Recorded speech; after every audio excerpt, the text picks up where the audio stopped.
Qui alla sede dell'IPA Terre di Asolo e Monte Grappa, qui alla Fornace dell'Innovazione, già si parla delle prime progettualità, alcune sono già state anticipate nel dossier di candidatura e si spera che questo riconoscimento porterà maggiori benefici a tutto il territorio in sinergia. Dunque, allora, visto il ruolo del Comune di Asolo in questo percorso, il Comune continuerà a condividere la sua capacità di dialogo con il mondo, con il territorio circostante. Certamente, anzi sarà ancora più di stimolo questa faccenda proprio per condividere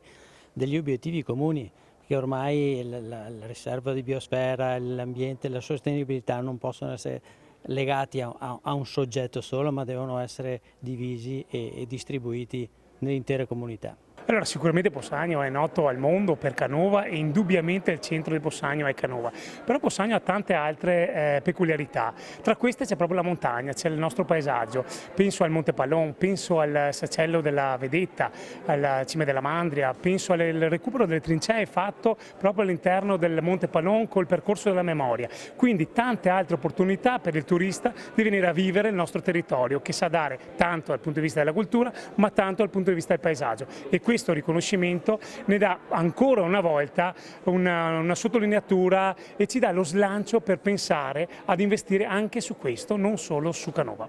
Dunque, Assessore, piccoli comuni che si uniscono e vincono una sfida è un format che può funzionare anche nell'amministrazione quotidiana. Sicuramente il nostro impegno è quello di cercare sempre collaborazioni con le amministrazioni con Termini. L'esempio del MAB è una dimostrazione di collaborazione a più ampio spettro che ha portato un risultato incredibile per il nostro territorio. Ma nel nostro piccolo, con le amministrazioni vicine, abbiamo iniziato da subito, da quando siamo entrati in amministrazione, una collaborazione con tutti quanti i nostri contermini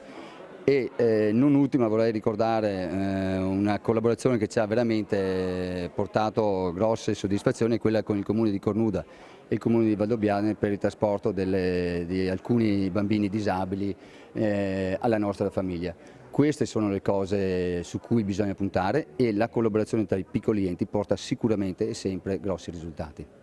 L'importanza è appunto quell'importanza che ci dà adesso l'opportunità di questo progetto che parte appunto tutto quello che può dare al nostro territorio in fatto di rapporti umani come turismo, in fatto di rapporti economici per tutto l'indotto che può portare, quindi per noi è molto importante far parte di questo grande progetto che speriamo venga appunto approvato oggi e che ci può dare la possibilità di far conoscere tutto il nostro territorio e di poterlo anche far sviluppare meglio. Insomma. L'emozione è quella di renderci conto che adesso faremo parte di una rete di eccellenze a livello mondiale che premiano l'ambiente, soprattutto l'ambiente. Ci saranno davvero, e sono emozionata perché avremo davvero tante possibilità per aumentare il benessere nel nostro comune, garantendo sempre un giusto rapporto tra la qualità dell'ambiente, la solidità economica e l'equità sociale. Dunque, Sindaco, al di là dell'importanza del riconoscimento c'è anche il fatto che tutti questi enti, tutti questi comuni abbiano collaborato insieme, piccoli comuni che insieme diventano molto forti e raggiungono degli obiettivi. Sì, questo è un progetto che ci è molto piaciuto soprattutto per questo, perché la coesione territoriale è un fattore di crescita per tutti, si mettono insieme tante piccole realtà che magari da sole non ce la farebbero, ma che alla fine portano a casa dei grandi risultati. E a dire la verità non è solo il MAB UNESCO, perché l'IPA Terre Isolane e Monte Grappa ne sta facendo anche in altri settori, sta portando a casa dei risultati e quindi è chiaro che nelle nostre comunità questo alla fine si sente. Dunque, Assessore, come rendere consapevoli i cittadini anche della necessità di conciliare l'abitabilità di un comune e l'approccio turistico e l'approccio naturalistico e il mantenimento della biosfera? Bene, noi nel nostro comune di Castelcucco da un po' di anni abbiamo avuto sempre un'espansione di famiglie che risiedono, che vengono anche dai paesi limitrofi a sistemarsi quindi nel nostro territorio, perché sono un paese un po' alle pendici quindi del Grappa e quindi trovano tutti quei comfort, quei servizi che ad esempio altri paesi non ci sono. E a questo si aggiunge che cosa? Sia il discorso dei sentieri naturalistici come la Val di Tor e la Grotta del Gigante, quindi anche questi sono dei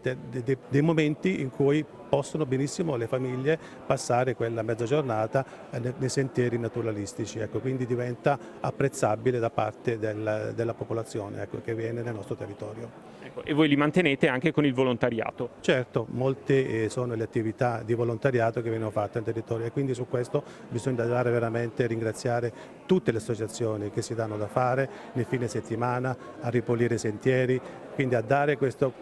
input in più, ecco, per poter sì che fare sì un bel territorio come il nostro. Certo, anche Monfumo è parte del progetto MAB, non nascondo l'orgoglio per questa cosa, per il mio piccolo comune,